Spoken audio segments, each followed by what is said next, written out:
Mrs. Eddy by Hugh Studdert Kennedy. Chapter 10. A New Hope. It was toward the end of March 1860 that Mary Patterson left North Groton. She got no further than Rumney Station at the foot of the mountain road. There, Abigail found a temporary home for her and her husband at a boarding house kept by a Mr. and Mrs. John Herbert.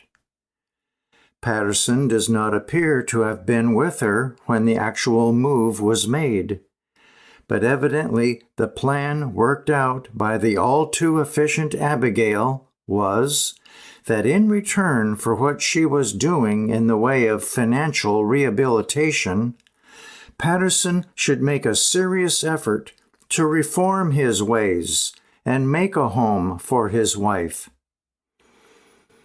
Daniel apparently accepted the proposition with alacrity.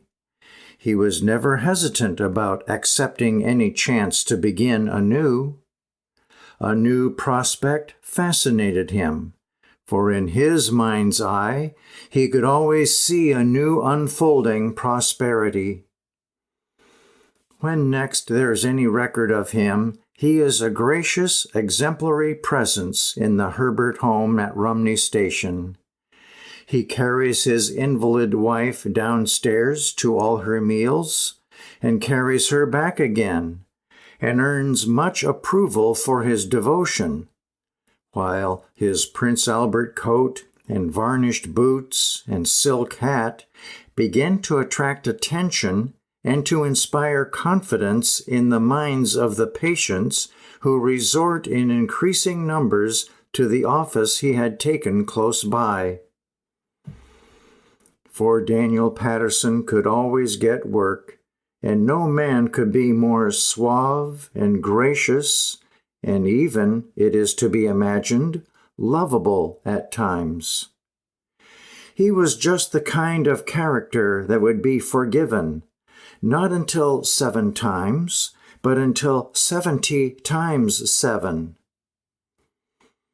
His position, it must be admitted, was at no time an easy one.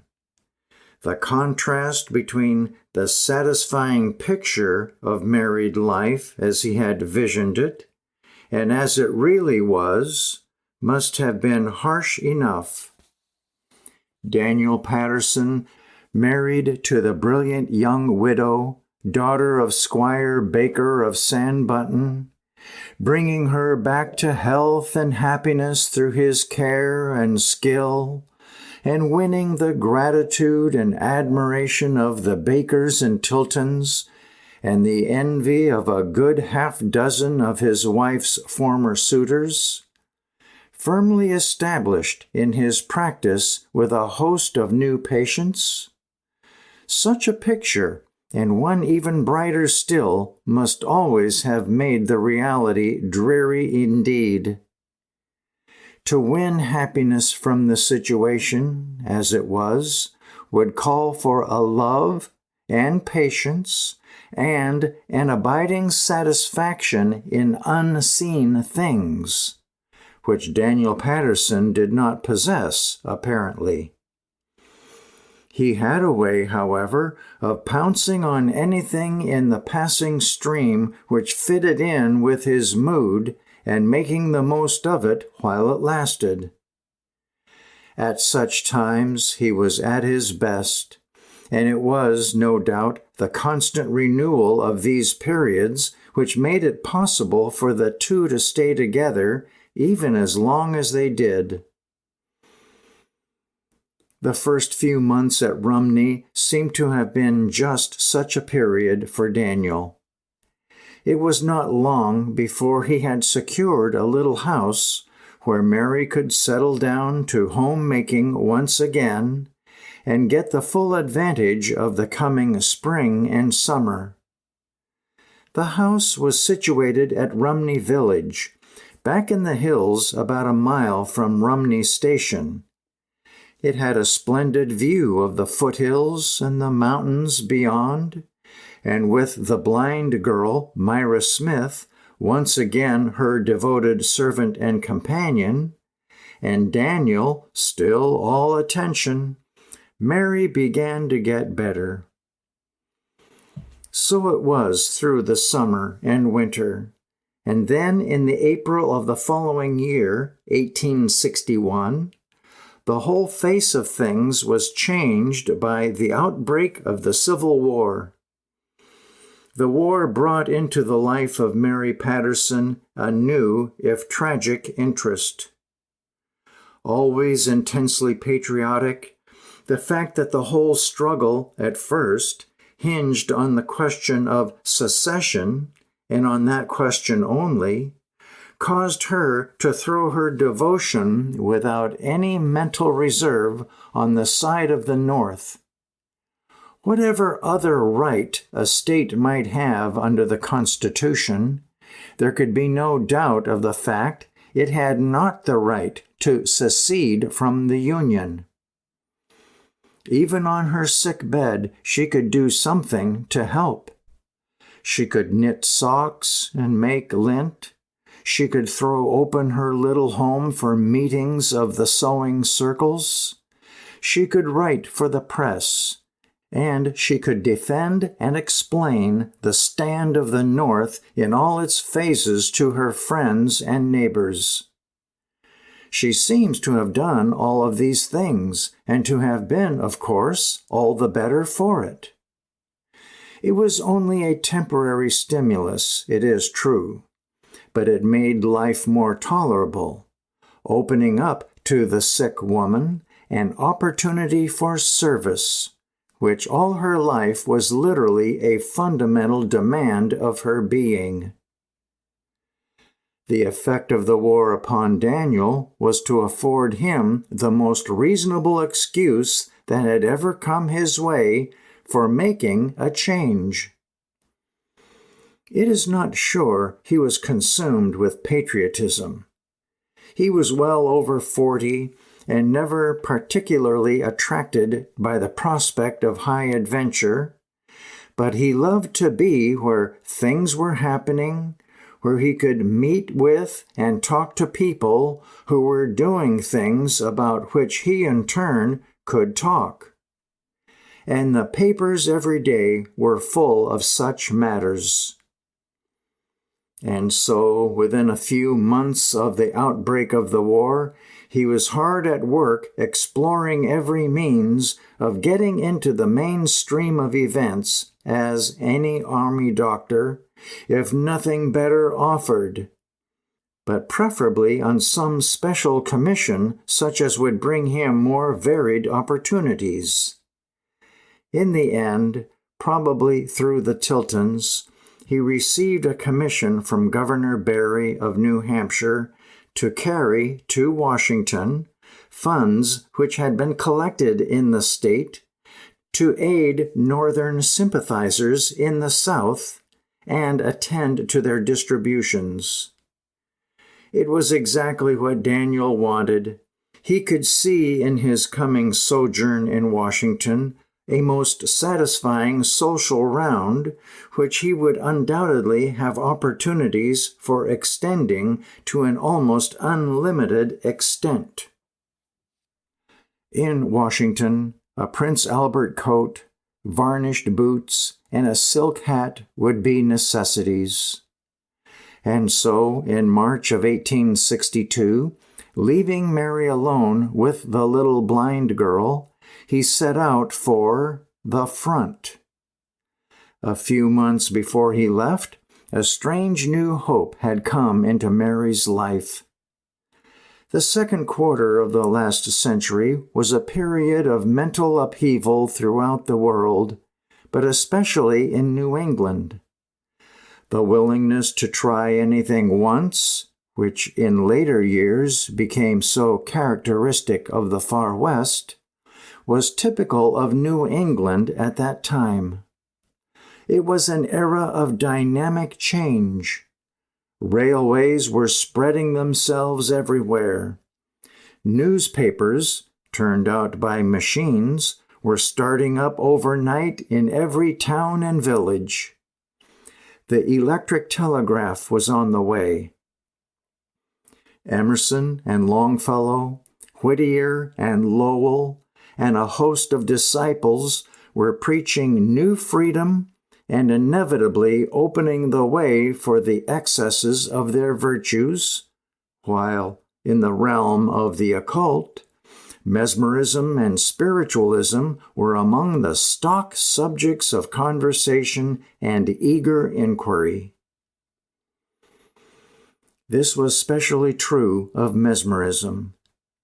Since its first promulgation by Friedrich Anton Mesmer in 1766 in his book De Planetarum Influxu, mesmerism had swept into and out of popular interest several times. Its amazing domination of Paris just before the Revolution had been followed by complete discredit, and for 50 years or more, its practice was regarded as simple charlatanism. In the early 20s of last century, however, it began to creep back into serious notice, and in 1831, a committee of the Academy of Medicine of Paris reported favorably on magnetism as a therapeutic agent. 10 years later, James Braid, a surgeon of Manchester, England, in an able work on the subject, definitely brought the whole question back into the fold of scientific research. He renamed the phenomenon hypnotism, and the possibilities of magnetic sleep in the practice of surgery began to attract wide attention. At that time, hypnotism seemed to be, in a fair way, to becoming orthodox. But a few years later, the discovery of chloroform on the practical side and the sudden rise of spiritualism in the realm of mental phenomena tended to make mesmerism once more an outcast. The inevitable result of this neglect was to consign the practice once again to the hands of the charlatan, using the term in its broadest sense. The mesmerists who toured the towns and countrysides of New England so frequently in the second and third quarters of last century were often men of exceptional ability in their doubtful practice. But they were, first of all, showmen, with apparently one objective: to make as much money out of it as possible. The papers of the day were full of their advertisements, and if one were to judge from the claims those advertisements advanced, their powers were stupendous. They were, however, overshadowed in the mind of the public by the rapidly rising tide of spiritualism. In the middle of last century, spiritualism was spreading over the eastern United States like an epidemic, mainly on the strength of its appeal as the possible beginning of a new revelation. Spirit circles sprang up everywhere, and Andrew Jackson Davis' book, The Principles of Nature, Her Divine Revelation, which he declared had been dictated in clairvoyant trance, quickly attained the status of a textbook. Mary Patterson must have read all about both spiritualism and mesmerism. Indeed, this is evident from her later discussions. To one who was attracted, as she was, almost to the point of fascination, by the mental and even the spiritual side of homeopathy, their possibilities would almost necessarily appeal very strongly at first. All her life, however, Mary's great standby had been her Bible, and no doctrine survived in the end for her which was not, in its final analysis, justified by the Bible. Her search as she herself was wont to point out in later years, was for spirit, not spirits. During the latter part of her stay in North Groton, there began to appear in the papers which came to her bedside stories of amazing works of healing that were being done by one Phineas P. Quimby, a doctor in Portland, Maine. He was, it was clear at once from the various reports, no ordinary doctor. Indeed, he departed entirely from the ordinary paths of medicine, discarded drugs, and relied for his cures upon a new power which he designated wisdom. Mary Patterson must have read the early accounts of it with eagerness. It must have seemed to her to fit in exactly with the dim conclusions that had been forced upon her by her study of homeopathy. As she put it to herself later, less and less medicine until there is no medicine.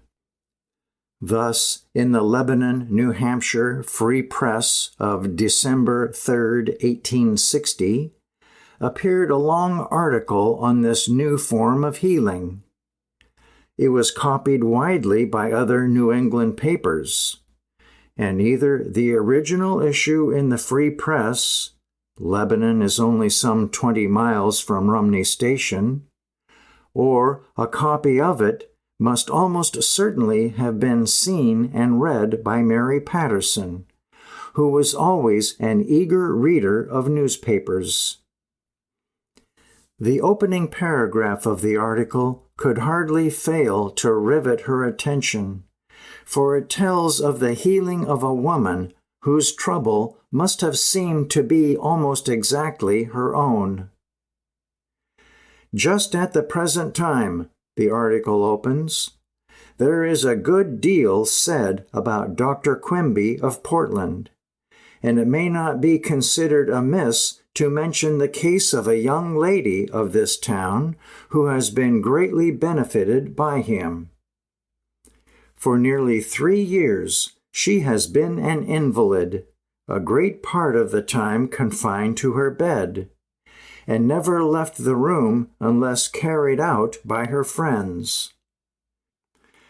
A few weeks since, she heard of Dr. Quimby and resolved to visit him. She did so, and after remaining under his care 4 days, she returned home free from all the pain and disease, and is now rapidly regaining health and strength. The papers of the day were, of course, full of such cures, achieved in the most amazing and unaccustomed ways. Professor de Graaff's original electric oil and the celestial telegraph vied with spirits and all manner of manipulations to produce instantaneous cures for all and sundry ills. But this way was different. In the first place, the article in the Lebanon newspaper was not a paid advertisement. Neither was it written by Quimby himself, but by the editor of the paper or one of his staff, who evidently regarded the subject of sufficient importance to rank as news. The writer continues, and it is not difficult to imagine Mary Patterson's growing interest.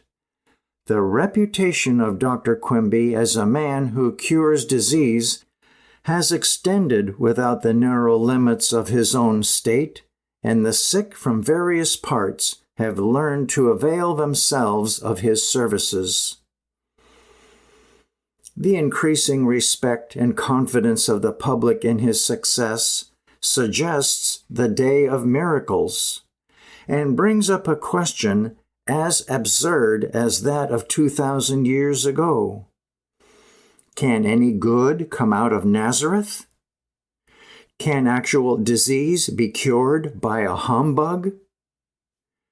Dr. Quimby effects his cures without the aid of medicine or outward applications, and his practice embraces cases like the above, where all ordinary treatment has failed to relieve.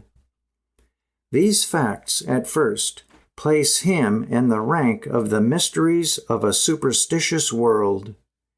But there are few of his patients, after a second interview, who do not think the mystery is in them and not in him. It is here that Dr. Quimby stands. His explanations and his cures go hand in hand. While his senses are penetrating the dark mystery of the sick, he is in complete possession of his consciousness as a man. Not fearing to investigate the operation of the mind, he penetrates the region where nothing but magicians, sorcerers, witchcraft, and spiritualists have ventured. And going far beyond them in his experiments, he arrives at the principle of regulating happiness. An article such as this, and there were many like it, would be sufficient to account for the interest that Dr. Quimby aroused in the mind of Mary Patterson. And she was immensely interested, so much so that in the October of 1861, on a rumor that Quimby was coming to Concord, she persuaded Patterson to write to him in Portland and state her case. It must have seemed to her almost a last chance, and she was determined to take it. And so Daniel wrote from Rumney on October 14th, offering to bring Mrs. Patterson up to Concord if he would exercise his wonderful power in her behalf whilst visiting that section for the benefit of the suffering portion of our race. Within a few days, a reply came from Quimby to the effect that he had not then any plans to visit Concord, but enclosing a printed circular which he was apparently in the habit of sending out in response to inquiries.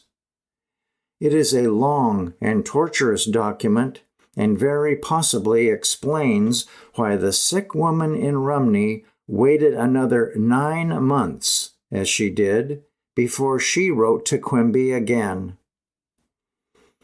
This circular is a very businesslike one, wherein Dr. P. P. Quimby would respectfully announce to the citizens of fill in the blank and vicinity that he will be at the fill in the blank, where he will attend to those wishing to consult him in regard to their health.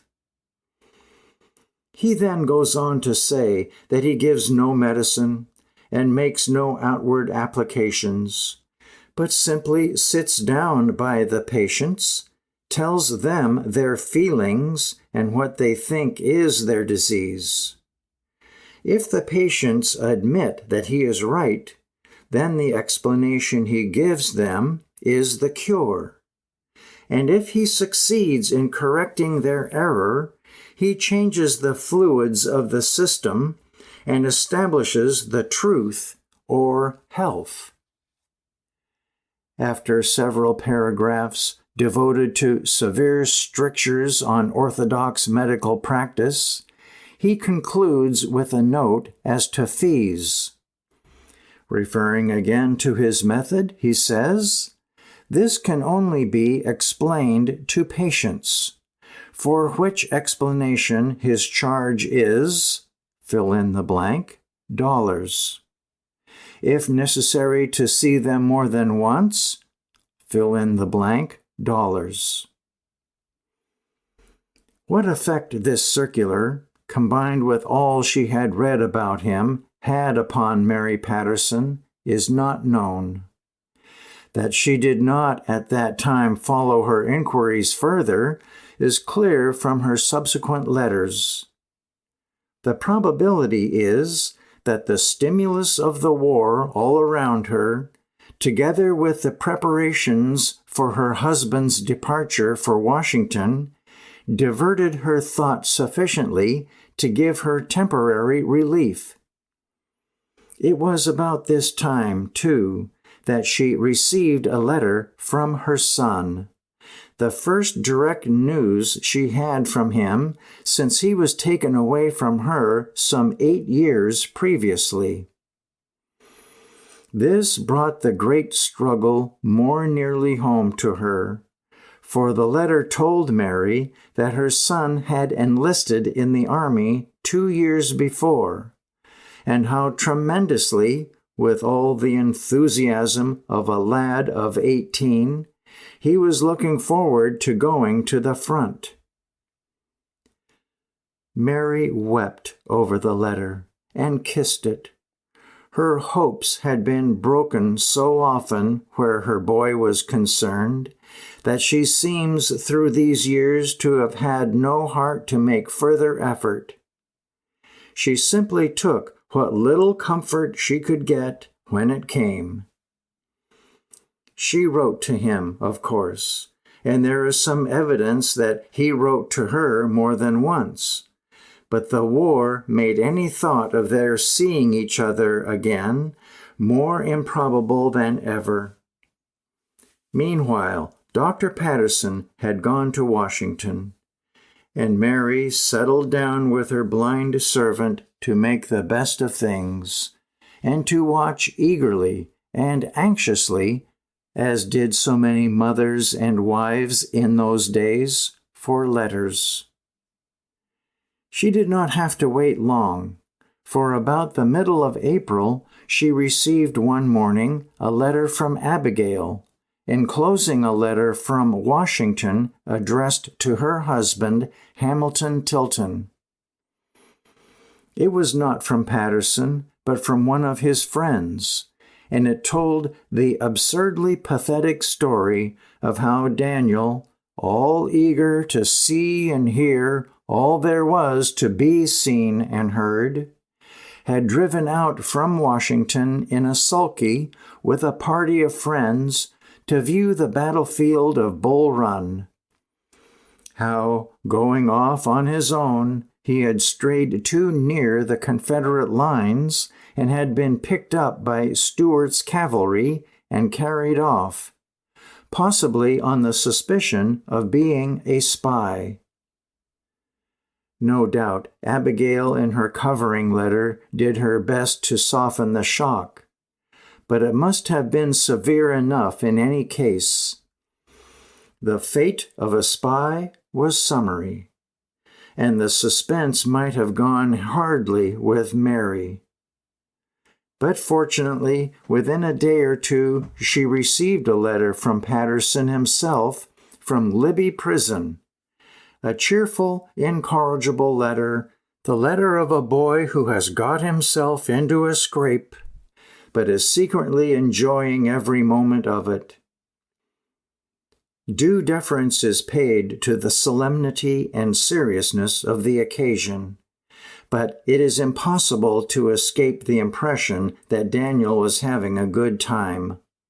He writes, "Dear wife, you will be amazed to learn that I am in prison, in the Confederate States prison. But it is so. I was taken 1 week ago today." He tells her not to be uneasy, as he is safe, and that his fellow prisoners are friendly gentlemen. The letter is nothing if not tender, but an incongruous yet characteristic note is struck when he says, "I left my traveling bag and a new pair of boots at 381 Pennsylvania Avenue, Washington, at Mrs. C.W. Hayden's." He asks her to communicate with their representative in Congress, gives directions for reaching him in prison by letter, reasserts his concern for her welfare, and signs, "Your affectionate husband." Mary rose to the occasion, as she always did. She wrote at once to T.M. Edwards, and he took the matter up with the Secretary of War. Nothing, however, could be done, as no prisoners were being exchanged. An appeal to her old friend Franklin Pierce was equally fruitless. There was nothing to do but wait, and when the stimulus of the new demands had passed, the old wretchedness descended upon her worse than ever before. In her extremity, she remembered Quimby. She wrote to him, begging him to come to Rumney and help her, as she could not go to him. It is a fear-racked, despairing letter, dated Rumney, May 29th of 62. The shock of her husband's capture, she writes, brought on a relapse just when she was getting well from a chronic disease which completely incapacitated her for a year at a time. Writing from bed, she begs him to visit her immediately, explaining, "I have entire confidence in your philosophy as read in the circular sent my husband, Dr. Patterson." But Dr. Quimby was unable to come to her, and Mary turned to her sister Abigail for help. She now had one purpose, and one purpose only, in mind: to get to Dr. Quimby. For it seems certain from subsequent events that she had already begun that process, so evident later on, of reading into Quimby's philosophy what she most desired to find there. Throughout her long years, Mrs. Eddy's great source, at once of strength and vulnerability, lay in just this facility with which she endowed those associated with her with the qualities she most desired to find in them. As she herself put it some 24 years later, after many bitter experiences, "It has always been my misfortune to think people bigger and better than they really are." This accounts, in a measure perhaps, for the amazing sudden ruptures of friendships with which her life and career are punctuated. The friend of yesterday would suddenly appear before her for what indeed he had always been, while the spiritual genius would be seen for what he always was, just another human being of common clay. Dr. Quimby was the first and perhaps the most notable example of this tendency. When she wrote to him in her despair from Rumney, she had quite evidently worked through to an estimate of him far ahead of desert, and one she did not have when her husband had written some 9 months previously. Abigail's response to her appeal was instant, as it always was, and when she drove over from Sanbutton to Rumney, she insisted that Mary go back with her there until Dr. Patterson should be released. Mary readily acceded to the proposal. She was determined somehow to get to Portland to see the man who she was convinced could help her. And Abigail, she felt sure, would make it possible. This decision gave her new strength. Instead of having to be carried to the carriage, as Abigail had evidently expected she would have to be, she rose and dressed herself, and the two set out together on the long drive back to Sanbutton. On the way, Mary told her sister of her great desire. Abigail was utterly shocked. Quimby was nothing but a charlatan, or worse still, a mesmerist. She would not think of helping any sister of hers to go to him. Nothing is known for certain of Mary's impressions on returning to Sanbutton after an absence of nearly 10 years, or of the wretchedness of her own thoughts as she contemplated the burden of making yet another effort at a fresh beginning. She did make the effort, of course. Within a few weeks, Abigail had arranged a new plan, down to the last detail, as she had arranged so many other things in the past. Mary was to go to Dr. Vale's Water Cure Sanatorium at Hill, New Hampshire. Abigail provided her with a suitable companion and nurse, a young woman named Susan Ward, made all the provisions for a comfortable journey, supplied her with the necessary funds, saw her on her way, and felt sure that all would be well. Mary agreed to everything without protest. Hill was nearer to Portland than was Sandbutton, and Mary was determined somehow or other to get to Portland.